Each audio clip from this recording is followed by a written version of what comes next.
Hello everyone, I'm a second year MBBS student here to help you with your NEET preparation. NEET के लिए अभी हमारे पास बचे हैं कुछ 2-3 महीने और इस टाइम पे PYQ करना बहुत ज़्यादा इंपॉर्टेंट होता है। मेरे टाइम पे भी मैं ऐसे ही वीडियोस के थ्रू PYQ करता था। थोड़ा इजी लगता था कंपेयर टू खुद से करना। तो आपको करना ये है कि मुझसे पहले क्वेश्चन सॉल्व करना है वीडियो पॉज करके, ठीक है? और अगर आंसर ना आए तो मेरा सॉल्यूशन देखना है। इससे आपका ये चैप्टर हो जाएगा, ठीक है? तो चलिए स्टार्ट करते हैं लिविंग वर्ल्ड के साथ। लिविंग वर्ल्ड में अब तक 30 क्वेश्चंस पूछे गए हैं, ठीक है? 30 के आसपास कुछ क्वेश्चंस पूछे गए हैं, ठीक है? और इसमें हमें 3 टॉपिक्स पढ़ने हैं। उसमें से पहला टॉपिक है व्हाट इज लिविंग। ये जो व्हाट इज लिविंग टॉपिक है, इससे अब तक 3 क्वेश्चंस पूछे गए हैं, 3 क्वेश्चंस पूछे गए हैं। तो स्टार्ट करते हैं पहले क्वेश्चन के साथ। क्या है पहला क्वेश्चन? रीड करें। Which one of the following aspect is an exclusive characteristic of living things? क्या पूछा है? Exclusive characteristic। क्या exclusive characteristic मतलब defining feature, defining feature, ठीक है? तो यहाँ पे हमें defining feature पूछा है, ठीक है?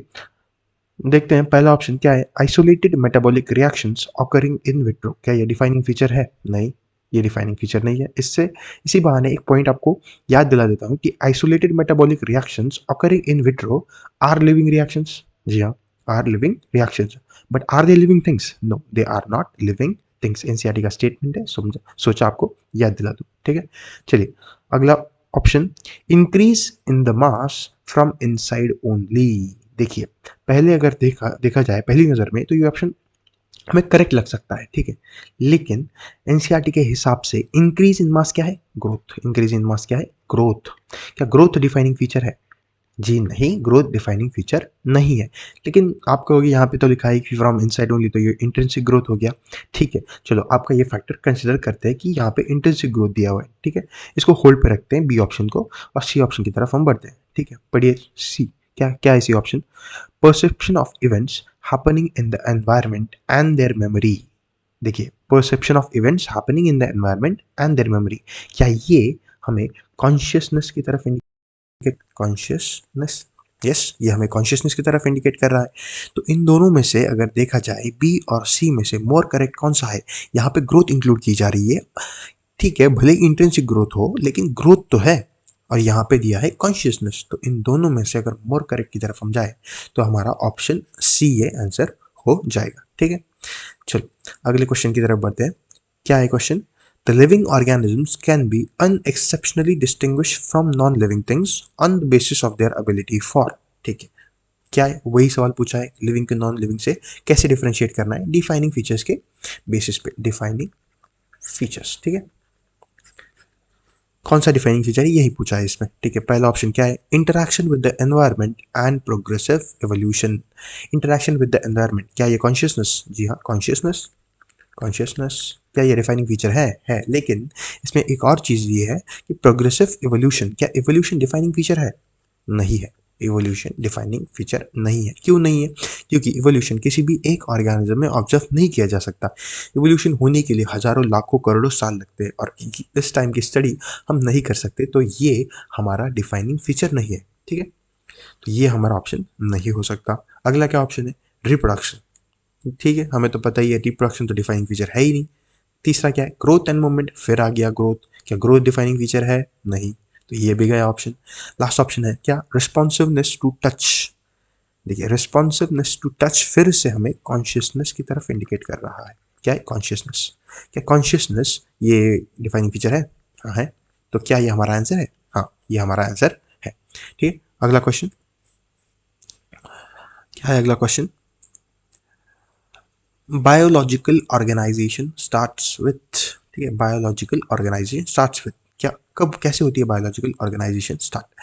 देखिए छोटे छोटे मॉलिक्यूल्स आते हैं, जैसे आरएनए आता है, उसके साथ डीएनए आता है, उसके साथ प्रोटीन्स, लिपिड्स, ऐसी सारी चीज़ें आती हैं और लिविंग ऑर्गेनिज्म को बनाती है, ठीक है? ये बनाती है लिविंग ऑर्गेनिज्म। तो बायोलॉजिकल ऑर्गेनाइजेशन किससे स्टार्ट होती है? ये आरएनए, डीएनए और प्रोटीन से। क्या है ये आरएनए, डीएनए और प्रोटीन? क्या ये सेल्स है? नहीं। क्या ये ऑर्गेनिज्म है? नहीं। क्या एटम्स है? नहीं। क्या ये सब माइक्रोस्कोपिक मॉलिक्यूलर लेवल्स है? जी हाँ, ये तो सब माइक्रोस्कोपिक मॉलिक्यूल लेवल से मॉलिक्यूल्स, आरएनए एक मॉलिक्यूल है, डीएनए मॉलिक्यूल, प्रोटीन भी मॉलिक्यूल। तो हमारा आंसर हो गया डी। ठीक है, अगले टॉपिक की तरफ बढ़ते हैं। क्या है? Diversity in living world. देखिए, डाइवर्सिटी इन लिविंग वर्ल्ड से अब तक 9 क्वेश्चंस पूछे हैं, 9 क्वेश्चंस। ठीक है, तो ये एक इंपॉर्टेंट सब टॉपिक है इस चैप्टर का, तो इससे थोड़ा ठीक से पढ़ना है। ठीक है, अगला क्वेश्चन पढ़ो इसी टॉपिक में से। क्या है? Select the correctly written scientific name of mango which Carolus Linnaeus first describe. ठीक है, मैंगो का साइंटिफिक नेम पूछा है जो कार्डलस लिनियस ने दिया था। ठीक है, एनसीईआरटी में साफ साफ लिखा है ये नाम। कैसे लिखते हैं? मैंजीफेरा। ठीक है, मैंजीफेरा इंडिका, आई स्मॉल रखना है, indica Lin, short form, abbreviated form of scientist name. ठीक है, देखते हैं कहाँ पे ये ऑप्शन, ये ए नहीं, बी नहीं, ये सी, क्या ये मैच कर रहा है? मैंजीफेरा इंडिका लिन। ठीक है, तो ये हमारा आंसर है। ठीक है, अगला question, which of the following is against the rule of ICBN.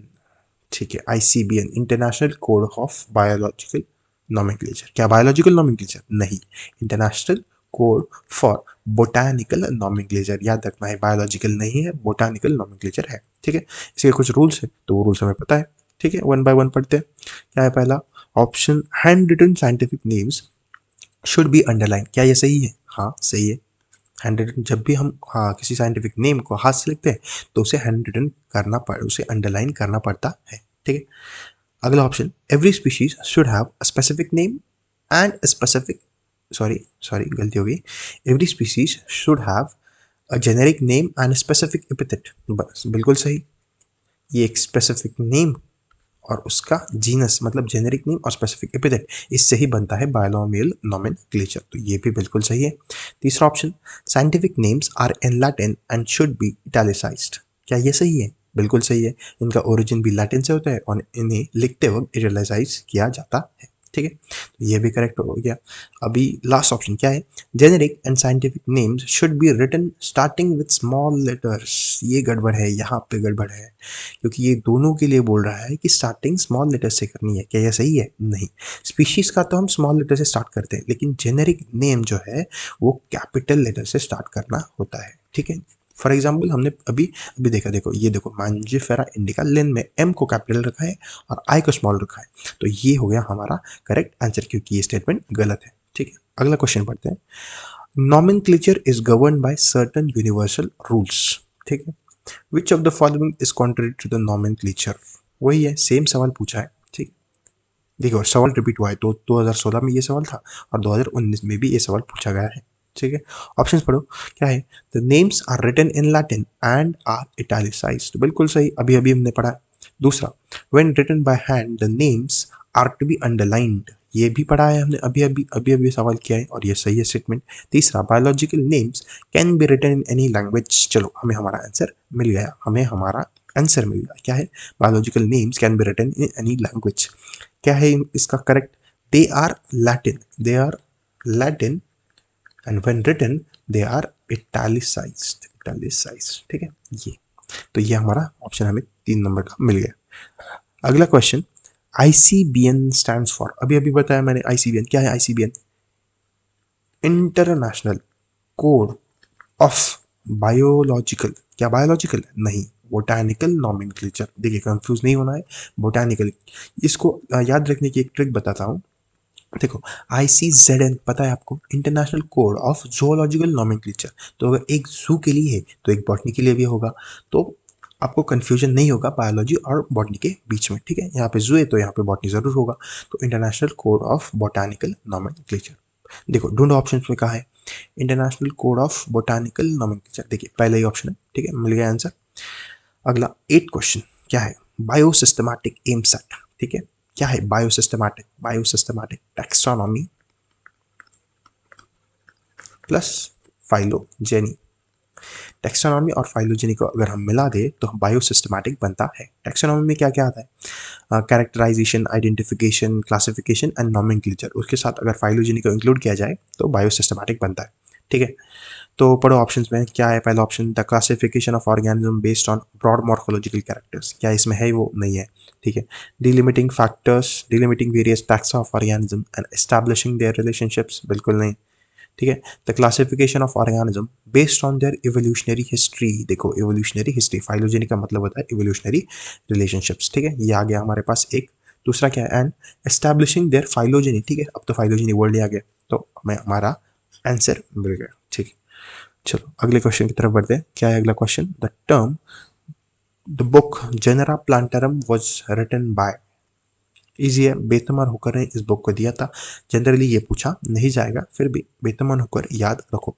ठीक है, ये किंगडम प्लांटी जो है, ये प्लांट्स की इसमें इंफॉर्मेशन लिखी गई थी। प्लांट की इंफॉर्मेशन, प्लांट के सीड्स की इंफॉर्मेशन थी स्पेसिफिकली अगर जाए तो, लेकिन जरूरत नहीं है उसकी, प्लांट्स की इंफॉर्मेशन थी, इतना ही यहाँ पे बस है। ठीक है, जनरल प्लांटरम किसने लिखा था? बेथम होकर ने।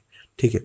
10th question, Linnaeus is credited with, Linnaeus is credited with, ठीक है, लीनियस का, लीनियस को किसका क्रेडिट, किसका, किस चीज का क्रेडिट दिया गया था उसको? क्या ये धोनी है? क्या ये धोनी है इसको क्रेडिट दिया था? क्या ये धोनी है? जी नहीं, ये धोनी नहीं है। लेकिन इसको तो भी तो क्रेडिट दिया था, तो क्यों ये धोनी क्यों नहीं है? देखो चेन्नई फैंस नाराज मत हो, देखो आपके लिए येलो येलो कलर का पेन यूज कर रहा हूँ, ऐसे ही बोल दिया मजाक मजाक में। ठीक है, पढ़ो ऑप्शंस में। बाइनोमियल नोमेनक्लेचर, ठीक है, हमारा आंसर मिल गया। लीनियस ने बाइनोमियल नोमेनक्लेचर ही तो दिया था, तो ठीक है, पहले ऑप्शन हमारा आंसर हो गया। लेकिन क्या इन ऑप्शंस को हम इग्नोर करेंगे? जी नहीं, आपको इनका शॉर्ट में बता देता हूँ कि ये किसने डिस्कवर किया था। Theory of biogenesis, Louis Pasteur, Louis Pasteur ने दिया था। ये आप इवोल्यूशन में पढ़ेंगे, इवोल्यूशन, इवोल्यूशन चैप्टर में ये आप पढ़ेंगे। Theory of biogenesis Louis Pasteur ने दिया था। डिस्कवरी ऑफ माइक्रोस्कोप, ये आप वहाँ पे पढ़ेंगे जो करने के लिए आप यहाँ पे आए हैं। क्या करने के लिए आए हैं आप यहाँ पे? नीट क्रैक करने के लिए। नीट क्रैक करके कहाँ जाएंगे?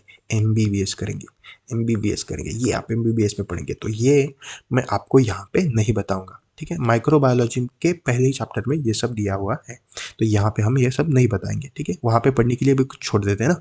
ठीक है, लास्ट ऑप्शन क्या है? Discovery of blood circulation, William Harvey. याद रखो, सिर्फ याद रखो, विलियम हार्वे। वो चैप्टर जब पढ़ोगे तो ये क्लिक कर जाएगा, विलियम हार्वे ने ब्लड सर्कुलेशन दिया है। ठीक है, चलो अगले क्वेश्चन की तरफ बढ़ते हैं। Linnaeus evolve a system of nomenclature, Carolus Linnaeus, binomial nomenclature, binomial nomenclature, ये रहा ऑप्शन। ठीक है, हमने पहले ही सॉल्व किया था इस क्वेश्चन को। The term new systematics was introduced by, new systematics, देखिए इसने जूलियन हक्सले ने किया था। डू नॉट रिमेंबर, भूल जाओ, भूल जाओ इस क्वेश्चन को, ये अब पूछेंगे नहीं, ये बहुत पुराना सवाल है, अब नहीं आएगा ये। फिर भी हमने एक आंसर टिक कर दिया कि जूलियन हक्सले ने न्यू सिस्टमैटिक्स दिया था। ठीक, अगला क्वेश्चन देखते हैं। अगला क्वेश्चन नहीं, अगला सेक्शन ही आ गया। देखो ये सेक्शन भी हमने खत्म कर लिया, तो ये चैप्टर का दूसरा सेक्शन भी हमने खत्म कर लिया। टोटल 3 सेक्शंस थे, ये तीसरा सेक्शन है। ठीक है, लेकिन तीसरा सेक्शन जो है, देखो इससे अब तक 18 क्वेश्चन पूछे हैं। कितने? 18। तो ये बहुत ही इंपॉर्टेंट सेक्शन है इस चैप्टर का, तो ये सेक्शन आपको बहुत अच्छे से करना है। ठीक है, चलो क्वेश्चन को पढ़ते हैं। 13 question, in the taxonomic categories, which hierarchical arrangement is in ascending order is correct for animals? देखिए क्या पूछा है? ascending order। ठीक है, इस सेक्शन को सॉल्व करने के लिए दो ही चीज़ें हैं, दो ट्रिक्स हैं, हमें वो फॉलो करनी है। वो किया, बात खत्म, ये सेक्शन ही खत्म। क्या है वो? हमारी ट्रिक, कौन सी trick? Do keep pots clean और फैमिली गेट्स सिक। ठीक है, डू कीप पॉट्स क्लीन और फैमिली गेट सिक, ये आपको याद रखना है। और दूसरा वो टेबल, देखो वो टेबल दिया है एनसीईआरटी में, जिसमें फैमिली दी है, क्या ऑर्डर दिया है और कुछ कुछ दिया है ना, वो एक टेबल है एनसीईआरटी में, वो टेबल आपको अच्छे से करना है। इस सेक्शन में से सिर्फ इन्हीं दो चीज़ों से क्वेश्चंस पूछे जाते हैं। ठीक है, तो देखिए हाथ में मार्क्स है तो अच्छे से करके जाइएगा, ट्रिक अच्छे से कीजिएगा, जो कि अभी क्वेश्चन करते करते ही हो जाएगी। और ये टेबल अच्छे से याद रखना है आपको। ठीक है, चलो क्वेश्चन की तरफ बढ़ते हैं। तो हमें पूछा है असेंडिंग ऑर्डर में, तो ये 2022 में पूछा गया सवाल था। तो ये सवाल एक्चुअली इसमें कुछ प्रॉब्लम था, ये क्वेश्चन ही गलत था। ठीक है, ये क्वेश्चन ही गलत था। कैसे गलत था? क्योंकि पूछा क्या है? Ascending order. असेंडिंग ऑर्डर कैसे होती है? छोटे से बड़े की तरफ जाना होता है, लेकिन यहाँ पे स्टार्टिंग ही बड़े से हुई है, तो हम इस सवाल को डिसेंडिंग ऑर्डर के साथ सॉल्व करेंगे। ठीक है, डिसेंडिंग ऑर्डर मतलब क्या? बड़े से छोटे की तरफ। ठीक है, अपनी ट्रिक से हम इसको सॉल्व करेंगे। देखिए क्या है ट्रिक? डू डोमेन है यहाँ पे, नहीं। कीप, कीप के किंगडम, पॉट्स फाइलम, देखो कंफ्यूज मत करो, फाइलम। फाइलम, ये है हमारा फाइलम, ये है हमारा आंसर। फिर भी ट्रिक पूरी करते हैं हम। Do, keep, kingdom, pots, phylum, C, class, clean को क्लास, और order, family, family, gets, genus, species, sick. ठीक है, ये हमारा आंसर हो गया। ठीक है, अगला सवाल पढ़ते हैं, क्या है? Which one of the following belongs to family Muscidae? Muscidae, देखो टेबल, टेबल मैंने बोला है आपको टेबल पढ़ना है। ठीक है, मस्किडी जो है वो हाउस फ्लाई, हाउस फ्लाई। देखिए Muscidae, Muscidae family house fly की, हाउस फ्लाई का जो साइंटिफिक नेम है क्या है? हाउस फ्लाई का scientific name Musca domestica, domestica, याद रखिए मस्का डोमेस्टिका। आगे भी बहुत सारे क्वेश्चंस इसी पे आएंगे मस्का डोमेस्टिका पे, तो याद रखिए कि मस्किडी फैमिली मस्का डोमेस्टिका की है और मस्का डोमेस्टिका हाउस फ्लाई का साइंटिफिक नेम है। ठीक है, चलो आगे बढ़ते हैं। ये लो, match column 1 and column 2 for house fly. देखिए फिर आ गया हाउस फ्लाई। चलो फैमिली अभी हुआ, फैमिली अभी अभी हुआ, क्या है? मस्किडी। तो ए का 3 कहाँ है? ए का 3, ए का 3, ए का 4, ए का 4 गया, ये भी गया। तो ये दोनों ऑप्शन हमारे पास बचे। ठीक है, ऑर्डर क्या है? ऑर्डर, इसका ऑर्डर है, आपको बताना है, आपको बताना है। याद करिए, याद करिए, क्या है इसका ऑर्डर? कुछ याद आ रहा है? ठीक है, नहीं आ रहा है? ये लो, ऑर्डर है इसका डिप्टेरा। तो या बी का 1 सिर्फ यहाँ पे, तो ये हमारा आंसर अभी मिल गया है, लेकिन फिर भी हम इसे पूरा सॉल्व करेंगे। ठीक है, क्लास क्या है? क्लास इंसेक्टा, इंसेक्टा इसका क्लास है। Phylum arthropoda, phylum arthropoda. इसको कुछ अगर याद रखना है तो इस तरीके से रख सकते हैं कि इसको एक ड्राइंग कर लेता हूँ मैं। हाउस फ्लाई की ड्राइंग है, देखो हंसना मत, ये हाउस फ्लाई ही है, अभी मानते हैं हाउस फ्लाई ही है ये, क्योंकि एमबीबीएस में जाने के बाद एनाटॉमी में आपको डायग्राम्स ड्रॉ करने होते हैं और वो भी आप ऐसे ही करते हैं। ठीक है, ऐसे ही करना होता है। ठीक है, ये हाउस फ्लाई है हमारी। तो यहाँ पे आपको दिख रहा है कि इसके जॉइंट अपेंडेजेस हैं। ठीक है, जॉइंट अपेंडेजेस, ये किसका कैरेक्टरिस्टिक है? फाइलम आर्थ्रोपोडा का। ठीक है, और ये दिखते ही इंसेक्ट दिख रहा है यार, इंसेक्ट है, तो इसका ऑर्डर तो डिप्टेरा और क्लास इंसेक्टा। ठीक है, मिल गया हमारा आंसर। चलो फिर एक बार देख लो, टेबल अच्छे से कर लो। अगला question, the study of 4 statements given below, select the 2 correct ones. देखिए 2 कौन से करेक्ट है ये हमें बताना है। पढ़ो ऑप्शंस, क्या है? पहला, definition of biological species was given bye Ernst mayor, बिल्कुल सही। चैप्टर के शुरुआत में जो साइंटिस्ट दिया है वहाँ पे इंट्रोडक्शन में दिया है।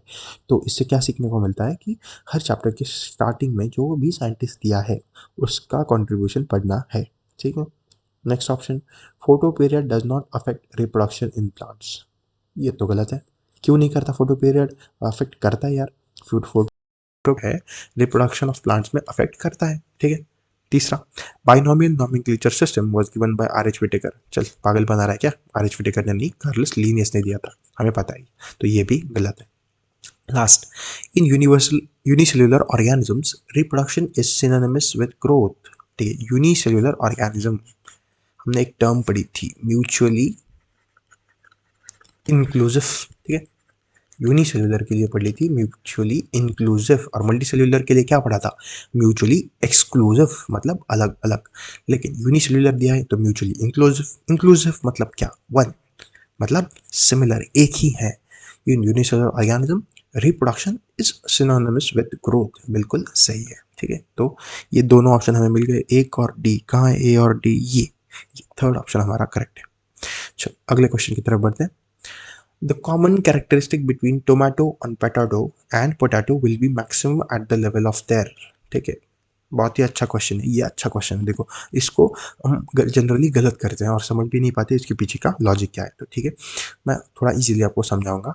देखो टोमेटो और पोटैटो ये एक ही फैमिली से बिलोंग करते हैं। कौन सी फैमिली? सोलानेसी, सोलानेसी फैमिली से ये बिलोंग करते हैं। देखिए स्पेलिंग गलत हो गया, ठीक है चलेगा, आपको मीनिंग समझ में आया ना? ठीक है, बस उतना ही काफ़ी है। तो क्या है, टोमेटो और पोटैटो सोलानेसी फैमिली के हैं। ठीक है, अभी जहाँ पे जो ऑर्डर और डिवीजन है ये इससे ऊपर की हायरार्की में आते हैं, फैमिली से ऊपर आते हैं। ठीक है, तो क्या हम जैसे जैसे ऊपर आएंगे और ऑर्गेनिज्म और प्लांट्स इंक्लूड होंगे टोमेटो और पोटैटो में के साथ, क्लासिफिकेशन में क्या और भी प्लांट्स इंक्लूड होंगे? जी हाँ होंगे।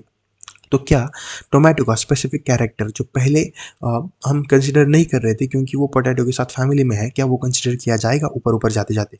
क्योंकि ऑर्गेनिज्म आएंगे, अलग अलग कैरेक्टर्स मैच करेंगे, जी हाँ करेंगे। तो क्या ये होगा कि और कैरेक्टर्स कंसिडर होंगे? तो होंगे।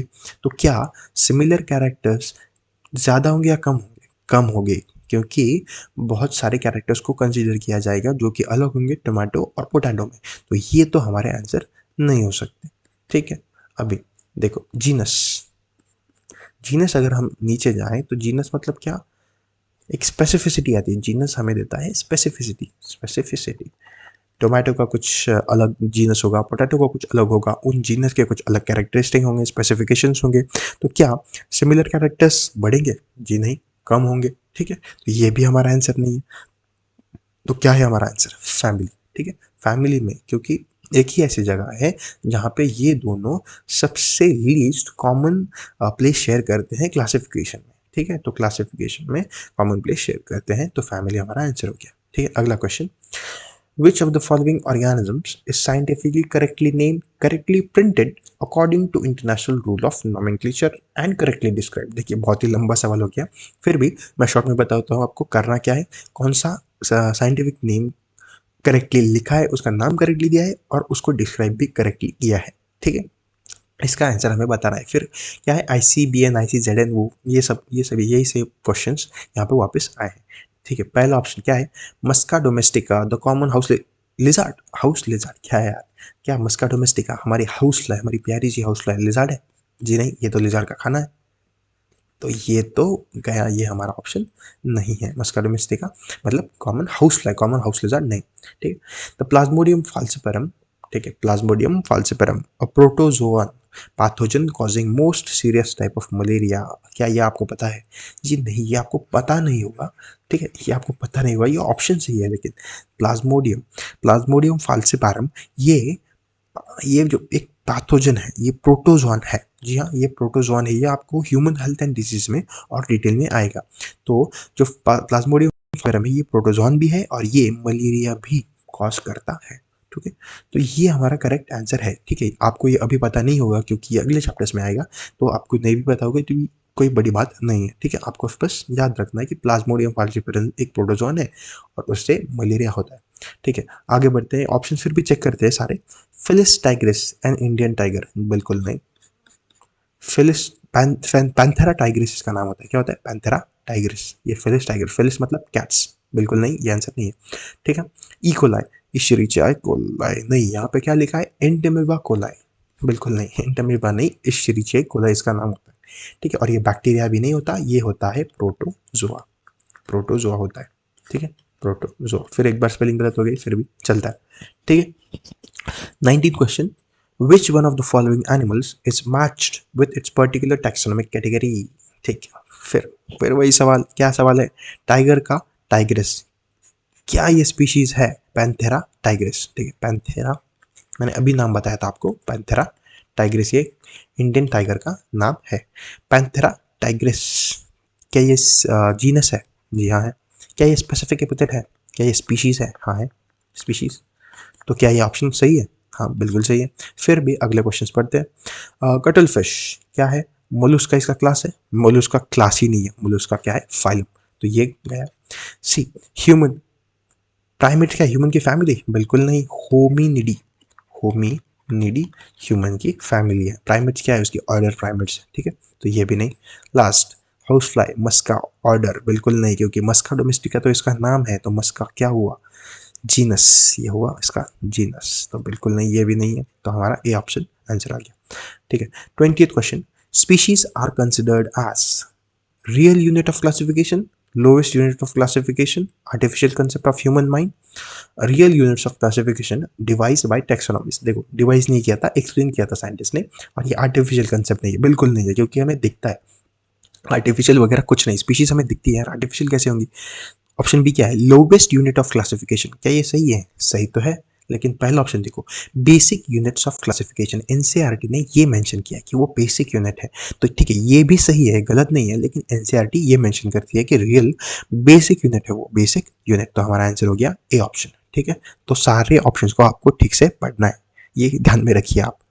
ठीक है। 21 क्वेश्चन क्या है, which one of the following is less in general in characteristic as compared to genus. देखिए अभी ट्रिक ट्रिक देखो, ट्रिक ये वही सवाल है, हमारे ट्रिक का ही सवाल है, इसमें भी आपको ट्रिक दे रहा हूँ, टू कीप पॉट्स क्लीन वाला। क्या है, which of the following is less general. जब भी हम ऊपर जाते हैं, मतलब कैसे, डू कीप पॉट्स क्लीन और फैमिली गेट्स सिक, ये जो हमारी ट्रिक है, इसमें हम ऊपर ऊपर जाएंगे, ऊपर ऊपर जाएंगे तो कैरेक्टरिस्टिक मोर जनरल हो जाती है, मोर जनरल। आगे भी ऐसा सवाल आ सकता है, तो आपको ये याद रखना है कि जैसे ऊपर जाते हैं हम तो ये मोर जनरल होता है, मोर जनरल। हमें क्या पूछा है, less general compare to genus, genus के ऊपर मोर जनरल होगा, जीनस के नीचे लेस जनरल। क्या है, स्पीशीज, एस, स्पीशीज हमारा आंसर। ठीक है, चलते हैं 23rd क्वेश्चन की तरफ। क्या है 23rd question, the sequence of taxonomic categories is, फिर वहीं पे वही ट्रिक हमें यूज करनी है, डू कीप पॉट्स क्लीन और फैमिली गेट्स सिक वाली ट्रिक हमें यूज करनी है। ठीक है, चलिए ट्रिक के साथ, डू, डी, डी क्या है, डोमेन, डिवीजन नहीं है, देखिए ध्यान से देखिए, डोमेन मतलब डिवीजन, डी मतलब डिवीजन है, डिवीजन नहीं डोमेन है। ठीक है, डू कीप, के किंगडम, किंगडम नहीं है, पॉट्स, पी फाइलम, ठीक है फाइलम, लेकिन उसी समय आपको याद रखना है कि फाइलम मतलब डिवीजन होता है प्लांट्स के लिए। ठीक है, तो ये ए हमारा ऑप्शन है, क्योंकि क्लास दिया है पहले फाइलम से। ठीक है, तो ये 3 ऑप्शन बचे, तो डू कीप पॉट्स क्लीन, सी मतलब कीज, क्लीन, क्लीन क्या है, क्लास, तो ये भी गया क्लास।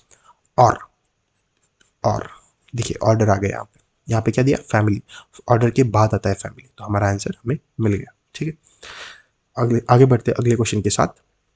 क्या है, the term phylum was given by, phylum देखिए ये अर्न्स्ट हेकेल ने दिया था, किसने दिया था, अर्न्स्ट हेकेल। देखिए ये आपको याद नहीं रखना है, मैंने सिर्फ एक क्वेश्चन पूछा था, इसका आंसर सिर्फ बताना इसलिए बता दिया, ये आपको पढ़ना नहीं है। ठीक है, the term phylum was given by Haeckel नहीं पढ़ना है, भूल जाओ, भूल जाओ।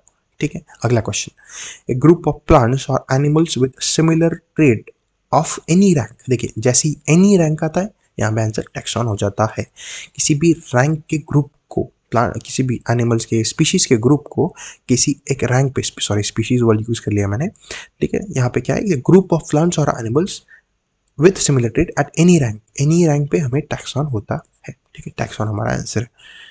आगे बढ़ते हैं 26th क्वेश्चन, taxon is ऊपर ही पढ़ा, a group of plants or animals within with similar traits at any rank। ठीक है, पहला है ग्रुप ऑफ रिलेटेड फैमिलीज, नहीं, ए ग्रुप ऑफ रिलेटेड स्पीशीज, नहीं, टाइप ऑफ लिविंग ऑर्गेनिज्म, ये तो बिल्कुल नहीं, taxonomic group of any ranking. ठीक है, एनी रैंकिंग, ये आ गया हमारा आंसर।